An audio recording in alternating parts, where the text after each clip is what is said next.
You're listening to Coming of Cage, a Nicolas Cage podcast.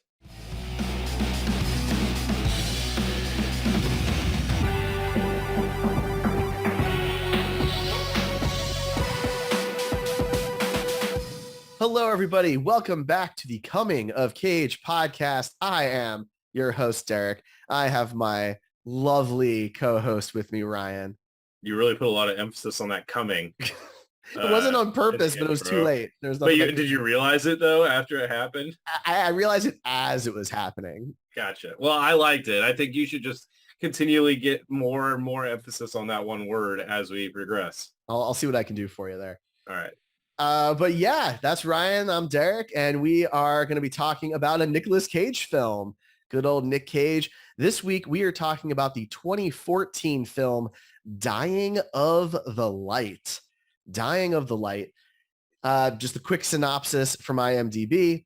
When a devastating illness threatens to end Evan Lake's career in the CIA, he goes rogue to hunt down a terrorist who tortured him during a mission gone awry years ago. It's the general plot. Evan Lake is the character that Nic Cage plays. The movie is directed by Paul Schrader, who wrote Taxi Driver and Raging Bull.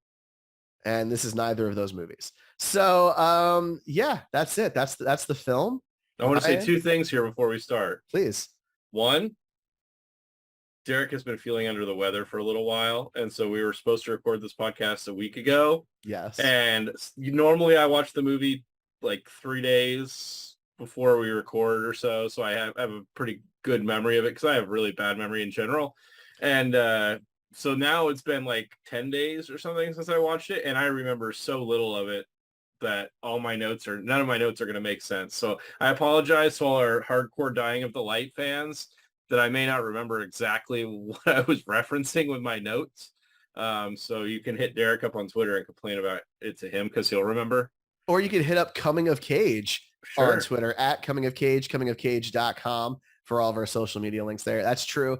And I usually try and watch the day before or 2 days before to stay close to it. But I think I have a pretty good feeling for this one. I do. It does also co-star, by the way, Anton Yelchin, which it was kind of an interesting thing because he had a very tragic death a couple of years ago. Not more than a couple of years ago now. And so that was, I haven't really watched him in much since then. So that was a little jarring at times. But so the second thing I want to bring up, this is our 10th episode, right? Woo! Have you... Okay, so we both love Nic Cage before this podcast, obviously. That's why we started it. But have you kind of like felt like now you have this like security blanket of Nic Cage when you're watching these movies? Like you look forward to the next Nic Cage scene and you just want everybody else to get off the screen so that he can come back on? Because it's like you have like this home feeling when he's on the screen and like you're hanging out with an old friend. I mean, he's definitely my reason for being there. Right. He's the guy that I'm looking for. I'm looking to. He's the one I want to see. And, most of his movies, with a few obvious exceptions like Face Off, he doesn't really share the movie with other like big stars. Right. It's mostly, these are really him and then some other actors. And this one's not all that different. Like Anton's in it somewhat, but he's in it significantly less. But also Anton's not really like a household name. He's not. I would not call him a big actor unless you're a Star Trek fan. That's fair. That's a good point. Yeah. So again, like, and one of the interesting facts about this movie is the budget was $5 million, and $1 million of that was just Nic Cage's salary. Right. So this was a small film. Another example of that. But yeah, I mean, I look forward to watching whatever movie comes up next on our Wheel of Cage because I've gotten even if it's bad, because I've gotten in this routine and this rhythm, and I pop myself some popcorn, I grab a soda, I've got a pretty decent setup, and I look forward to it. It's kind of it's a fun little ritual that we've gotten into, It's nice when we get one that's not like a total piece of garbage. Like, I'm not saying that this one's not a total piece of garbage because it was pretty garbagey, but every now and then we'll get one of these movies like It Could Happen to You was a surprise for both of us, I think. Yeah. I really enjoyed that one. And maybe The Family Man for You was these little gems that you didn't know existed, but are, nice. Mm-hmm. Yeah, so. Absolutely. And like, for those who are listening, I knew The Family Man existed. I just never watched it. But it could happen to you. I knew nothing about, and that was a really fun, pleasant surprise of a film. And I look forward to these things now. They're really a lot of fun for me. I've really enjoyed this, and even though we've watched some rough films, I've enjoyed the process even more each episode. I each agree. movie. I agree. Yeah, and I think that unfortunately you do have to. The more garbage that you wade through, the sweeter the prize is when you get like one of those good movies. So if you know Nic Cage's history in movies, then there's a lot of garbage in there, and not his fault. No knocking him. He's trying to pay the bills. I get it, but so I always look forward to the gems. Unfortunately, this one wasn't one of the gems, but it also wasn't the worst movie we reviewed, up to this point. So no. Yeah. So we can get into it. I just wanted to have a little discourse there. Yeah, no, that was good. That was really good. Okay, so Dying of the Light. My first note, Freebie. Yeah, man, his production company must have a deal with Freebie, because we've watched like half of these movies have been on Freebie, I think. Yeah, and if you haven't listened to our previous episodes, Freebie is like a I think it's on Amazon, right? It's like it was IMDb Pro. Yeah. And Amazon owns IMDb, for those who are not aware. And so they've rebranded it as Freebie. So you look up the movie and it looks like it's on Amazon Prime. And that's what I told Ryan. I was like, oh yeah, this one's on Prime. No problem. Yeah. Only to find out it technically it is, because you can, that's how you access it. It's on Prime, but with horribly placed ads. 3-minute ad every 25 minutes or whatever it is. They're also placed really poorly. Like that's my biggest pet peeve about ads in today's streaming world, is that nobody's actually taking the time to place the ads.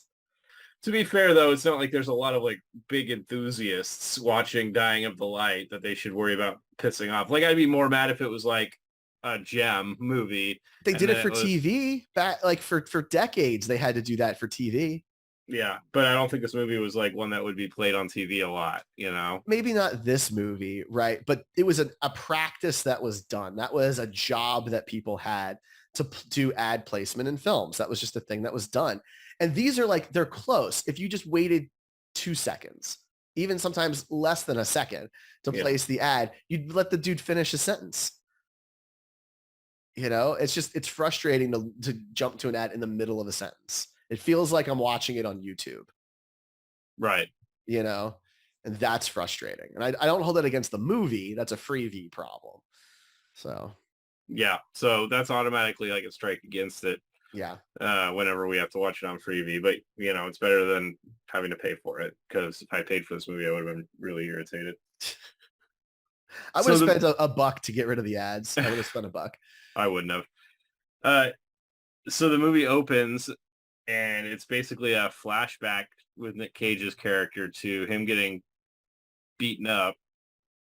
And my first note is, how does he survive full headshots with a cricket bat? Because he's Nic Cage, man. Yeah, it's just like we're expected to believe that this is like a normal human being, but somehow he's supposed to be, right? He's supposed to just be this kind of undercover operative. Yeah. They don't even really position him in such a way to make him out to be like a Rambo-esque. Or John Wick. He's not exactly. like he's particularly skilled at what he does or anything. Yeah. Yeah, so I just thought it was interesting that he's getting just literally annihilated in the head with a cricket bat and somehow is mostly fine. Mm-hmm. And it comes back later in the movie, of course, because like we find out that like this guy's trying to get a name because there's a mole within this terrorist group, and they want Ev to give a name. And it turns out he didn't have a name to give, but he just didn't want to say even a fake name on principle. And look, I get not wanting to throw your own people under the bus. You don't want to trade, country secrets and things like that. That I respect. I get that. But a fake name is fine. What's wrong with a fake name? Because it violates his principles. That doesn't work for me. Yeah, it's pretty terrible. So then we like flash forward to the present, and he's giving a speech. Mm-hmm. I think it was 22 years. I think something like that. Jump. Yeah. And it's just a really weird speech.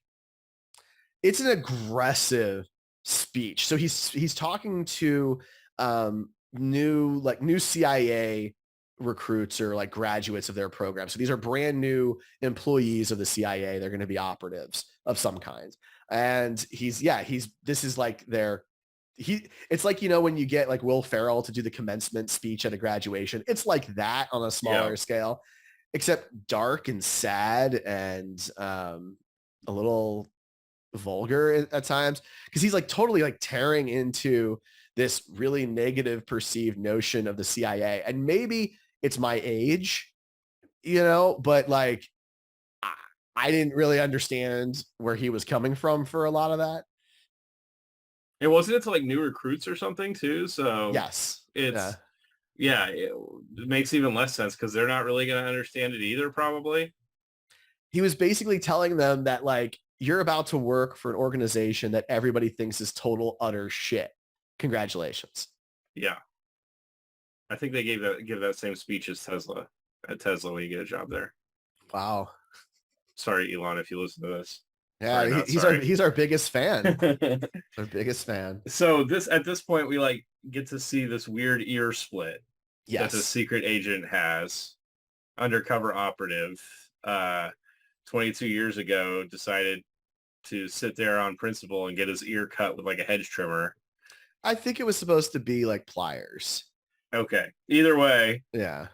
I guess plastic surgery in this world does not exist, and they think it's okay for their undercover operative to have a giant split in his ear that makes him very easily identifiable.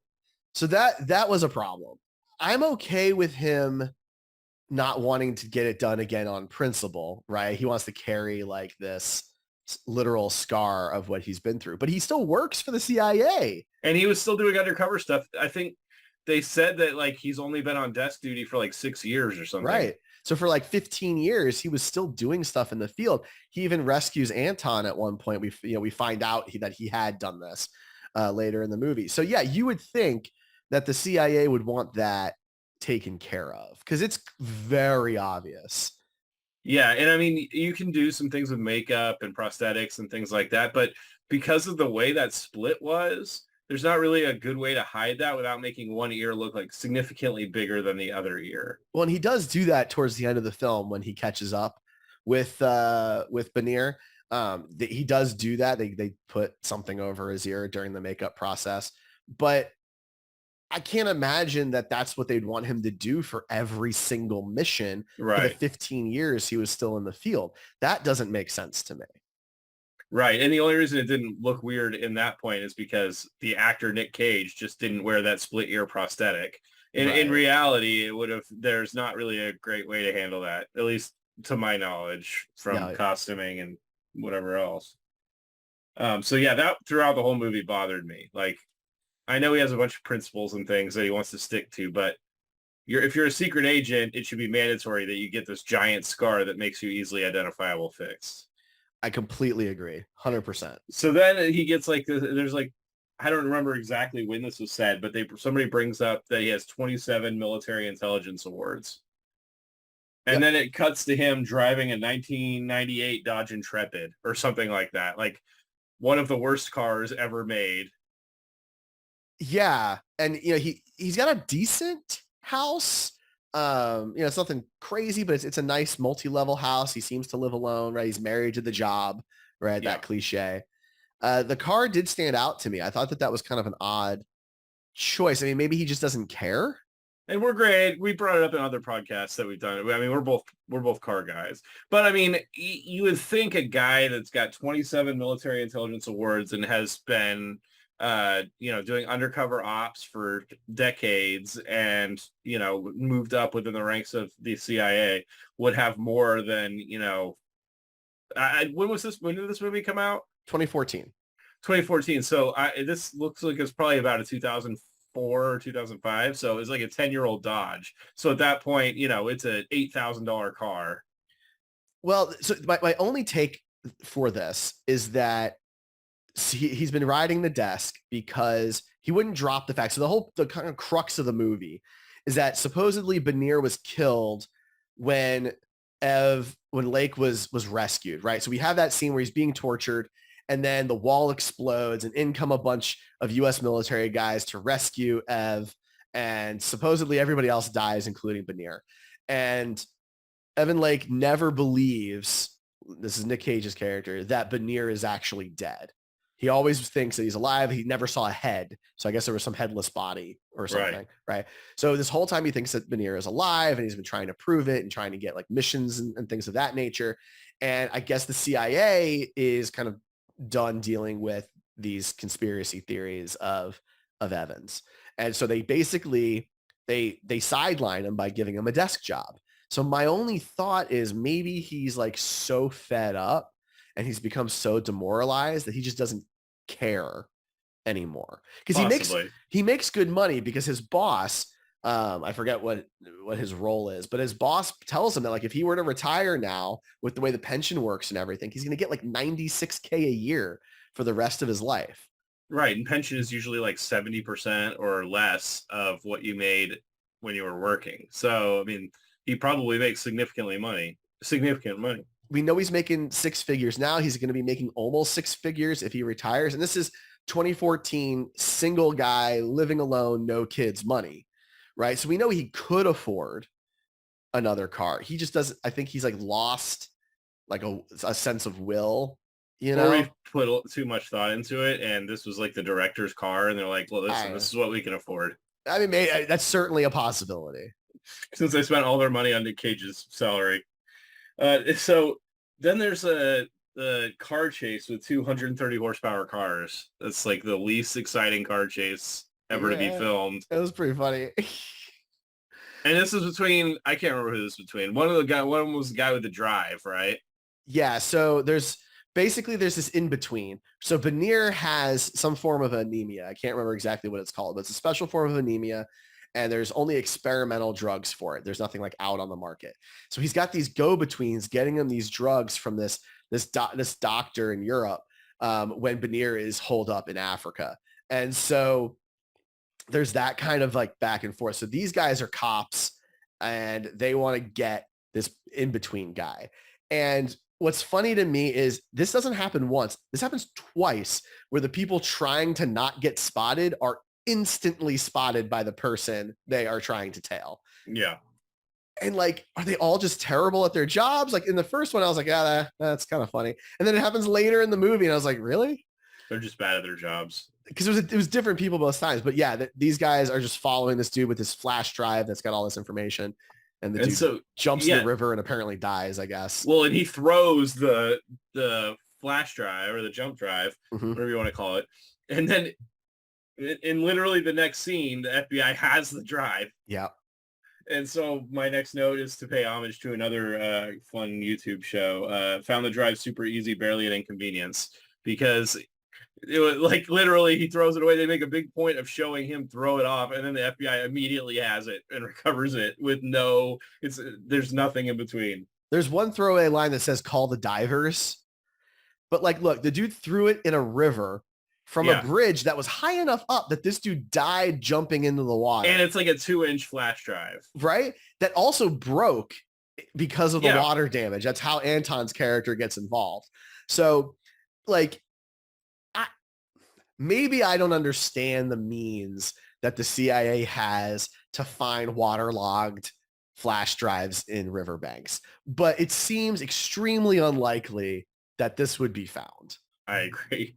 But they found it immediately without any struggle whatsoever, which is fine because I didn't really want to see a scene of them having like divers combing the bottom of the ocean or bottom of the river or whatever for this thing. That's in the extended cut. Yeah, exactly. The Snyder cut. So my next note is that this is yet another example of the Nic Cage trope that we're finding throughout all these movies where his character is overly obsessed with work. And, you know, you already touched on that, but that's what I wrote down at this point in the movie is that we're just every movie with Nic Cage in it in this time period is all about him being obsessed with work. And it's kind of interesting. It's an interesting parallel to his real life, right? Because the going joke with him is that he'll take any movie, you know, sent his way, which isn't of course true, but he does work a lot. And so he kind of has that mentality in the real world. Yeah. Yeah, I mean, I don't know. Maybe it's a more common storytelling trope than I thought it was, and we're just picking up on it a lot. And it's a cliche, right? The married to the job thing. That's a cliche. Yeah. maybe it's just more obvious because we're getting a lot, the other movies we watch are comic book movies and things like that don't necessarily use that kind of trope, but that movies outside of that maybe use it more often, and I don't know. But I guess we should have a running list of all the movies where he's obsessed with work, and just that would probably be like 60% of the movies that we end up reviewing. My next note just says Diamond Tuesdays. Oh, because Ruby Tuesdays, when he's like having one of those. So we find out at some point that Nic Cage's character has some sort of I think it's a brain condition. I don't really remember. Yeah, I believe it's a kind of dementia, but it was a specific kind. That's right. That's what it was. Yeah. And so he's talking on the phone, I believe, to Anton Yelchin's character. Yeah. And he says he's at Diamond Tuesdays. And it's just, I love Nick, but the line was just like not believable that he forgot it was called Ruby Tuesdays, even with his dementia. Well, I just didn't buy it. Okay, so there's two things happening there. So at first, I thought that it was like a way for them not to actually use Ruby Tuesdays. Like there was some reason they weren't allowed to. They showed it. But then they show it. Yeah. So then it's like, that's not the case. So there is a condition where your brain just connects words incorrectly that when you're dealing with dementia and Alzheimer's and things of that nature. So it's not that he forgot the word. It's that his brain is not wired correctly anymore. And so it just, I understand that, but I mean, like, it just, the way he said it and like his acting, in that particular moment was not really like, it seemed like he was forcing himself to say that it's Diamond Tuesdays and not Ruby Tuesdays. I imagine there was a bunch of other ones where he accidentally said Ruby Tuesdays, and like this was the one they kept. Yeah. He's like, I can't get it wrong. That's fair. My next note is, I don't even remember this one, so maybe you do. It says it's in his blood, weird ass smile. I think when he's having this conversation with Anton, he says something like, it's in my blood, and then he just gives like this really weird Nic Cage smile. I don't know. I don't really remember. That's not ringing a bell, but it's a very awkward scene because like at this point we barely know. So Anton's character is Milton. We barely know Milton at this point. We know that he's a desk. He's riding a desk just like Evan is. We know that, he's significantly younger than Evan, but there seems to be some kind of connection there. And for a while, I thought that like maybe they're supposed to be partners, but they're not. And later in the movie, it's revealed, that Milton had a mission go wrong and lost an asset in the field, which means somebody died. And Evan came to the rescue, came out to the field and kind of cleaned things up. And so Milton feels like he's in Evan's debt. And so it creates kind of this awkward relationship. And Evan's playing a very dark, quiet, reserved character that we really get to learn essentially nothing about. Yeah, but we're supposed to care about him. And we're supposed to understand like the tone of this character. Like he's very, I don't know, he just felt very grim. And we never get an explanation for why he's grim. He looks dark, like he's got dark hair, he's wearing dark clothes, and he's got a grimace on his face the whole time. He just looks kind of just grim. He just looks grim the entire movie. Yeah. That scene was just the first time Milton kind of like reaches out to help Evan. And it's just done in a kind of an awkward way. Right. Yeah, it was a weird scene altogether. My next note says Benier working with FBI ? Because I mean, based on the way that like the FBI was telling Evan or CIA, sorry, was telling him to drop this case and everything else, I thought it was because like the CIA was, getting money from Benier or something. They were getting something from Benier, and so they didn't want him to uncover this because then that would blow open this whole thing in the CIA. Because we've seen that trope in a lot of movies too. It didn't turn out to be accurate, but it was a little weird how obsessed they were with like shutting him down immediately. Well, especially even though he has evidence. Yeah, and that's the problem, right? There's a huge time jump. There's the 22-year time jump. He's been trying to do this for like 15 years before they sideline him to a desk. And he's still pushing it along. And he's only just now showing symptoms of this condition. And they're using the condition as an explanation for why what he's saying is not real. And that was super frustrating to me because he hasn't had the condition for 20 years. Right. He's had it for a year or two, maybe 3, right? But he's been at the desk for 5. So the 15 years prior to that, when he's been shouting from the rooftops that he's got evidence, you didn't believe him then. And now you're using this as an excuse to write him off and to officially retire him from the service. And it just felt really gross and just fucked up. That's why I thought it was like that they were in bed with Bannier, because that would have made more sense. Now they had a reason to shut him down, you know? That would have been better. That absolutely would have been better, because at least that, like, it's the CIA, so they can't just tell Evan everything, right? There's tons of classified material. So at least that would give those two guys, his boss and the doctor, a bit of a better moral footing, that like there was this higher mission that they were trying to protect. But no, they're just assholes. Yeah. Yeah. My next note says, Bannier, damn it. I think there's like the scene where he says, damn it. And it's like a really weird. There's some awkward delivery throughout this. And I think it's because conditions like this are just really hard to portray.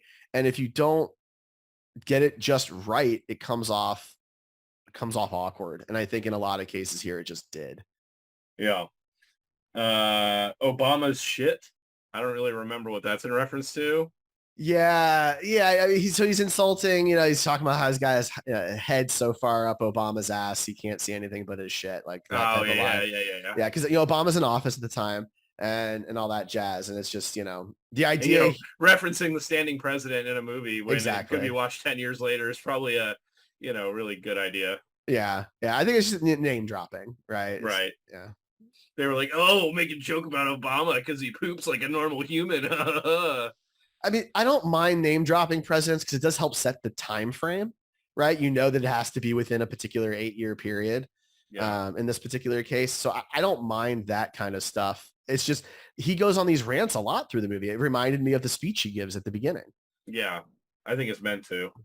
And then I have unreliable narrator as the next note. Yes. I'm not sure where that came from. I think it's because it's Evan telling the story and he has dementia. So you're not sure what actually happened or is happening, or if it's being shown from his perspective. Something in there. And on top of that, he's not even sure of things sometimes. Right. He's catching himself making mistakes. He's catching himself be forgetful. And we get to see some of it too, like when he gets lost with the bench. Yeah, exactly. And Milton has to go and find him. These are all like unfortunate, sad parts of having a condition like that. But yeah, he's our protagonist. So we're seeing the story through his perspective, and he's absolutely an unreliable narrator for that. It's not intentional, right? There's plenty of intentional ones. He's not doing it intentionally, but no, which I actually think if they had leaned on that premise more and like leaned into the, you know, unreliable narrator thing from the, you know, main character having a dementia based illness, or, you know, whatever you want to call that. But I think that could have made the movie better if they had focused more on that than on anything else, but they did not. Yeah. Mm-hmm. Sake is my next note, because I think he drinks a lot of sake in this movie, and it's a weird drink choice for like a middle-aged, you know, white guy that works for the CIA. Not a lot of sake drinkers. No, I took it as it shows like how traveled he is, that like he really did have this huge career all over the world where he was planted and, you know, undercover and things of that nature. And he's just acquired, you know, varied tastes from around the world. I felt like that was meant to help paint that picture. Yeah. But he drinks a lot overall. He basically, that's another theme in these movies that we've watched with Nic Cage. That's true. That's a good point. That's a really good point. He drinks a lot in a lot of these movies. They like to make him an alcoholic. They do. And in this case, he's using it as a way to self-medicate his condition. And, you know, that obviously doesn't really work. And it's just his escape. And in some cases, it exacerbates the situation. Yeah. Why is Milt still working with Lake? I can't remember why I put that note in there specifically, but I mean, I found myself asking that through a lot of this movie. Like, what is he getting from this? Because all this is going to do is ruin his career and ruin his life, no matter how it ends. Once Milton leaves the United States, I couldn't buy that part of the story anymore. I could understand him feeling bad and feeling a sense of owing Evan owing him favors for getting him out of a bad situation at some point in the past. And so, helping him get his paperwork in order, helping him get flights arranged, all that kind of stuff, that's risky in and of itself. He's already putting himself at risk of losing his job, but okay, I'll do that suspension of disbelief. Sure. Once he leaves the country and then later in the movie goes to Africa and starts buying guns on the black market, right? Like, I'm like, what the fuck are you doing, dude? Like, why do you want to lose? At this point, it no longer feels like you are indebted to Evan. It feels like you are self-destructive and you're purposely trying to ruin your career. And the woman agent Michelle, she even asks him, it's like, why do you want to throw your career away? And that's when we learn about how Evan saved, his ass, so to speak, in some previous mission. But it's extremely vague. All we know is an asset was lost, which probably means somebody died, and Evan, flew out and helped clean things up. That's it. That's all we know. Yeah. That's not enough for me to make this leap that ends up with Milton getting shot, buying weapons on the black market. Like, I don't even know really what happens at the end of this movie. There's no way he has a job. Yeah, no, I mean, even if they figured out the veneer thing, it's like he did so much crap to get to that point. No, come on. So in this scene, I think I remember what the scene was now. We were at Evan's house, and Milt came over to go over some stuff with Evan, and Evan offers him some sake. Mm-hmm.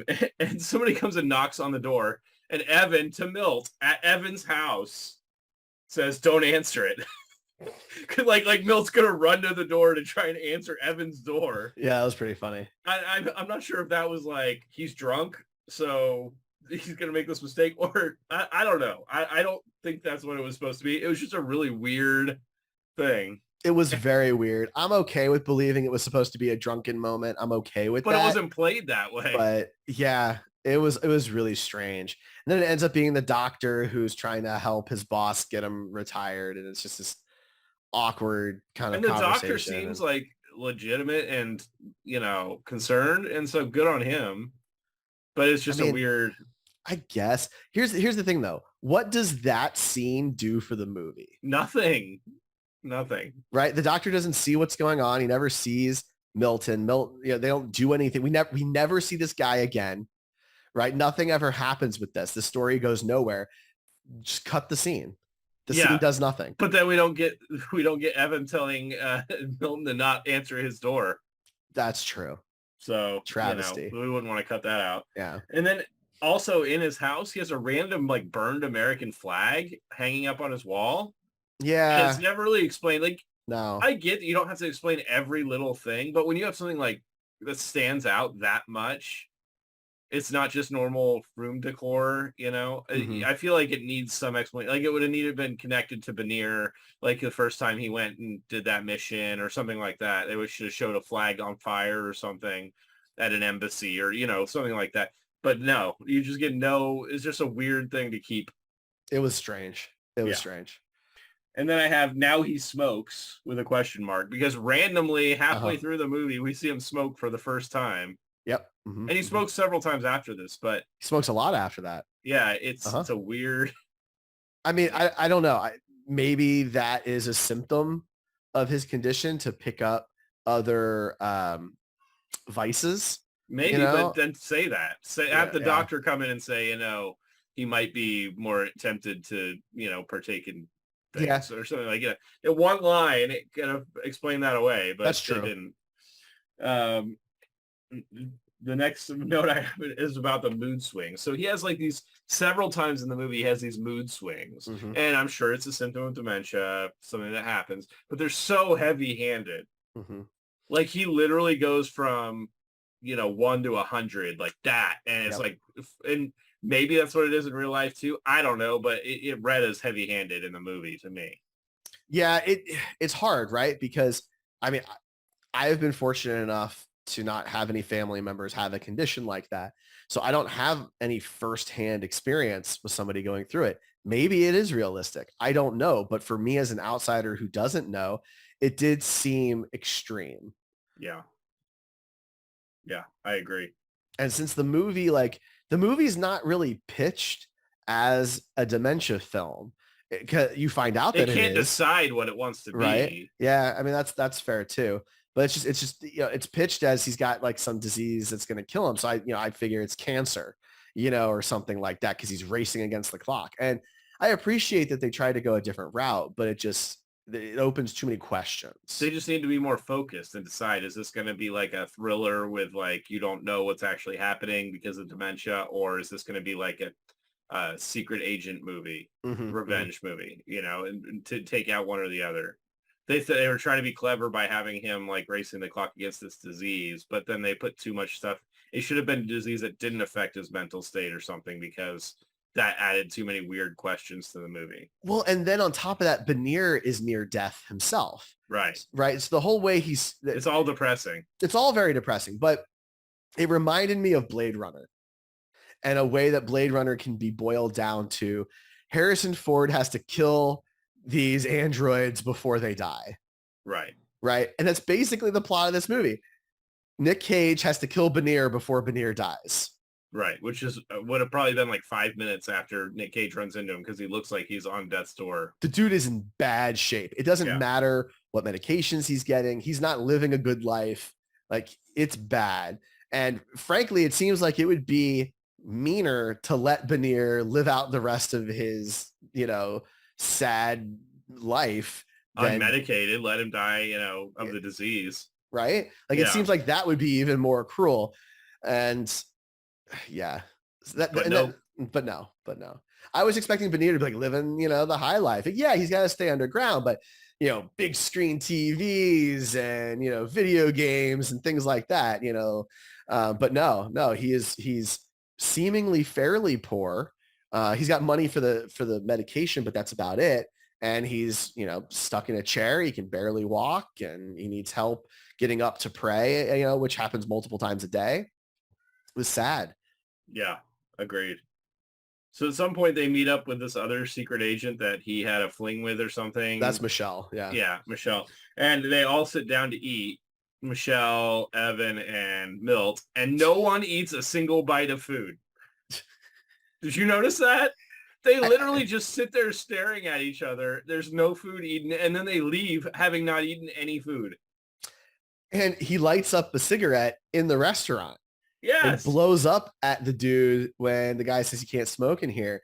And Evan has to talk the guy down, Milton has to talk the guy down. And the whole scene is super weird, right? So yeah, they don't eat or anything. You've got the flying off the handle, and then you've got Milton who talks in this really controlled, concise, specific, polite, but creepy way. Yeah, like he's a serial killer. Right. Yes. Yeah, but this raises the question of, so they all went in this restaurant, they all sat down, they all ordered.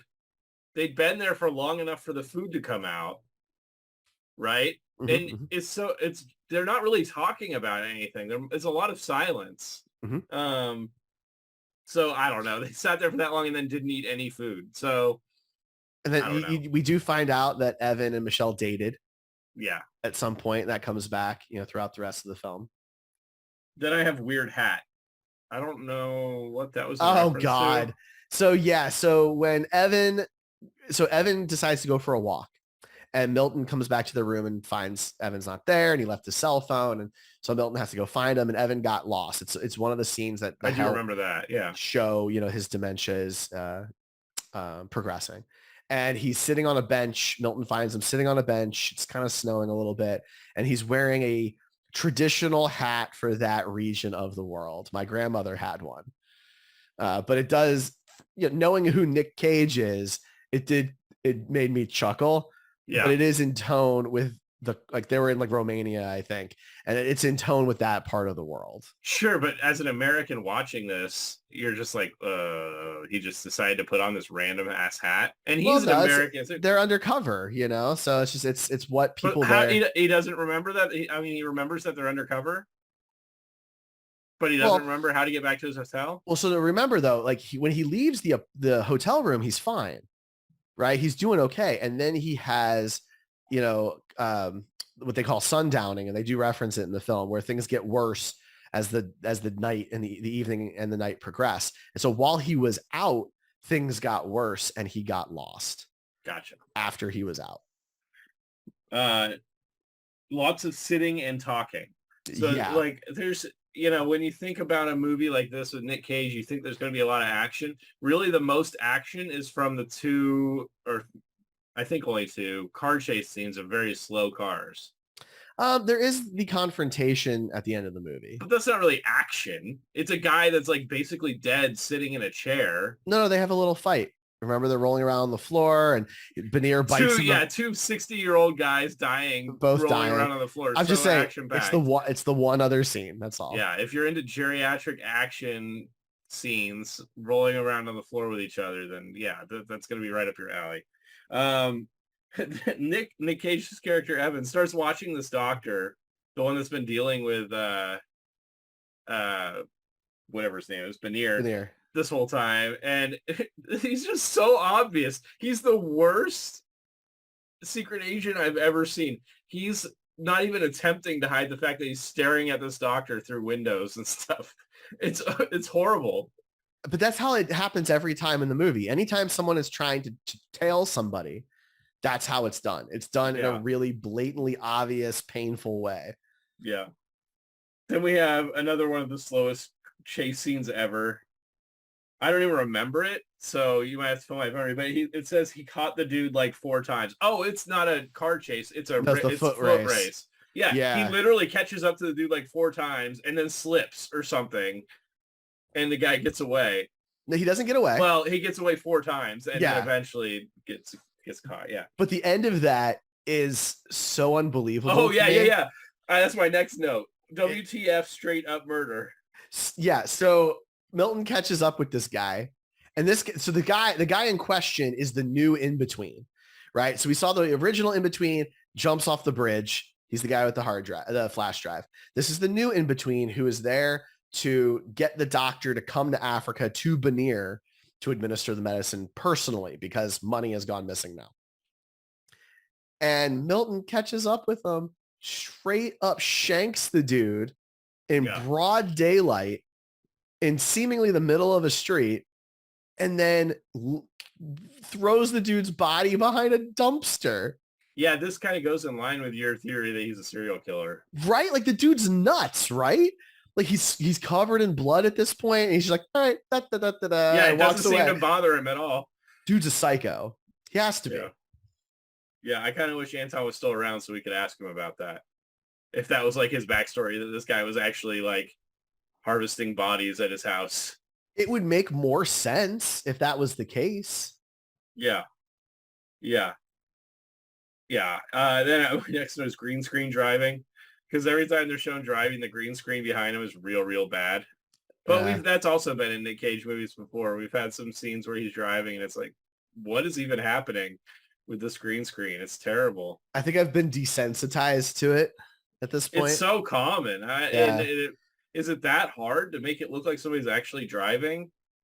I mean, maybe it is because a lot of the times now they actually put people in real cars and they have like, the contraption. So the guy's actually steering on the roof. Maybe it is that hard. And that's why they have to do that shit. Yeah, maybe. What else do I got here? Oh, dramatic reveal. I don't know what that was. Okay.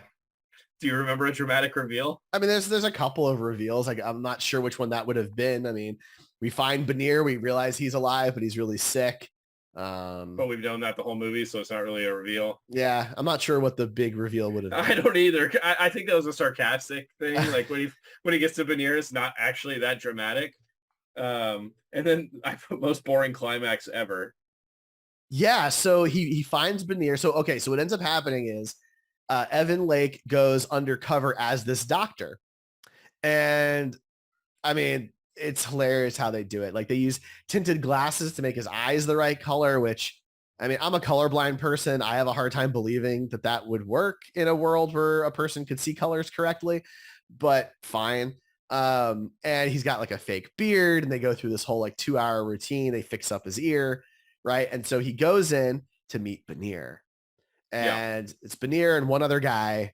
And, he's undercover and everything. And he does the old, I got to go to the bathroom thing. And he kills the other dude in the bathroom, or knocks out the other dude in the bathroom. And doesn't tie him up or anything.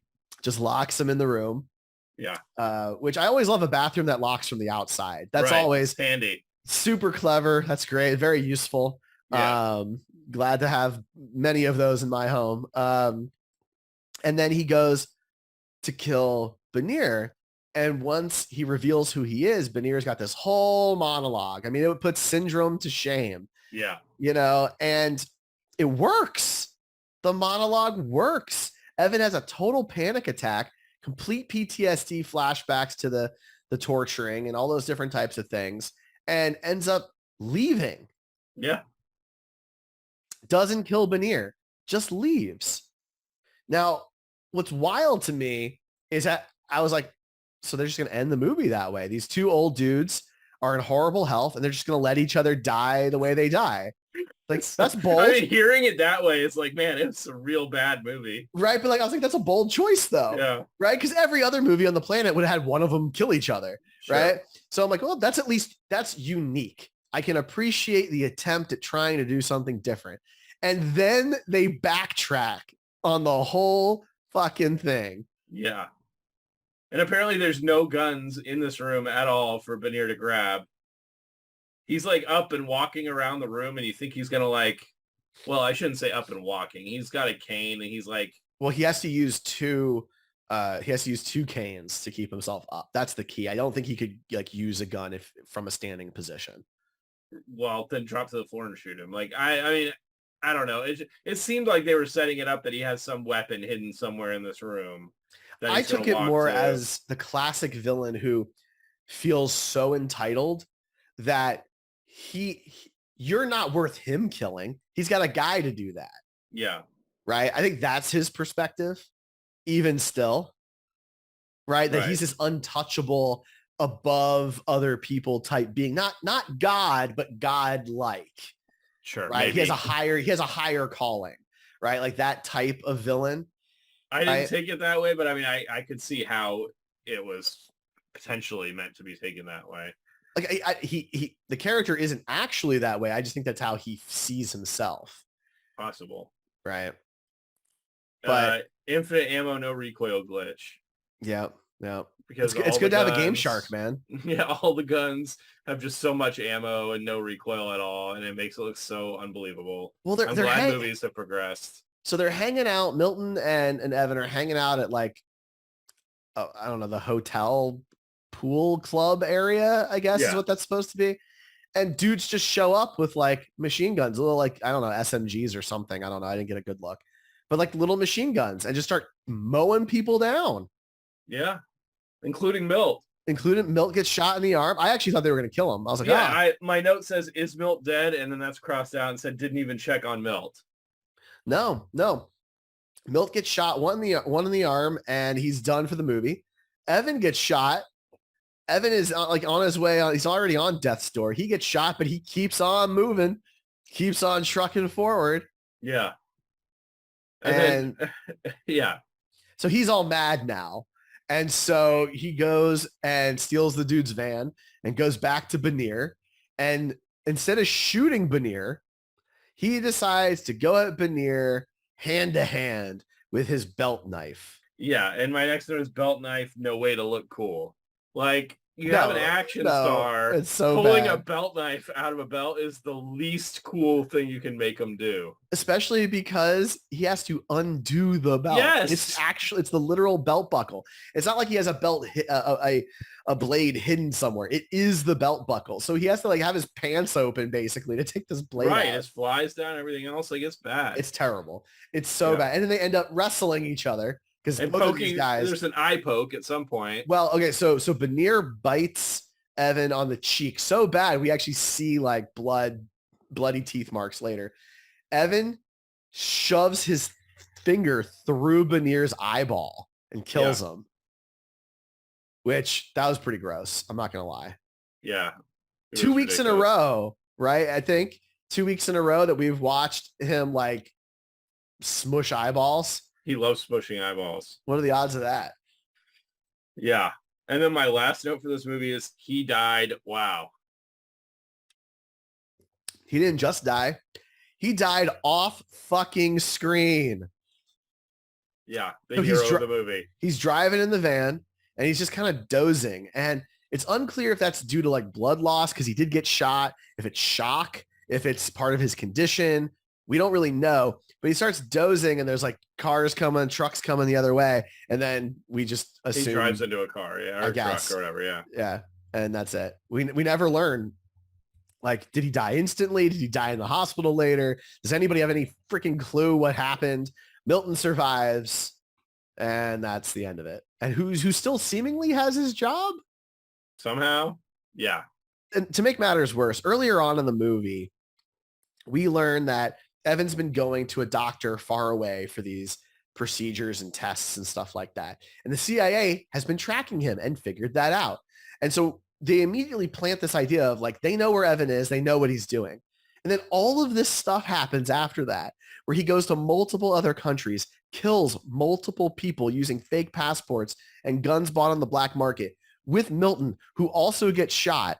And then Evan dies, and somehow Evan keeps his job because nobody knows what happened. Milton, I don't know why I keep doing that. Milton keeps his job because nobody knows what happened. Yeah, it's a lot to buy into. Like, this is definitely a case of like, I watched the movie and I was like, well, it wasn't like horrible. And the more we talk about it, the more I'm like, man, this movie was trash. Yeah, it was not great, to put it lightly. So that's the movie. His hair looked okay. Like, I'll say that. In a lot of the movies we watched, his hairs look really bad, but in this one, it looked fine. Yeah, that's fair. You know, I mean, he mostly looked fine, right? Like, he just looked like himself, and they did the ear thing, and that was basically it. Yeah. I liked him with the fake goatee. Yeah, I was good with that. That was a good look for him. Yeah. Yeah. I thought he did that part pretty well. I mean, there's very few redeeming parts of the movie. There were a couple of conversations between Evan and Milt that were kind of nice, but I think the most redeeming part of the movie for me is that I'm never going to have to watch it again. Yeah, I think that's fair. I have zero intention of ever watching this movie again. So I guess we got to rate it, huh? Yeah, unless there's anything else about it that you want to cover. Not really. I mean, yeah, it was not fun, no. Really.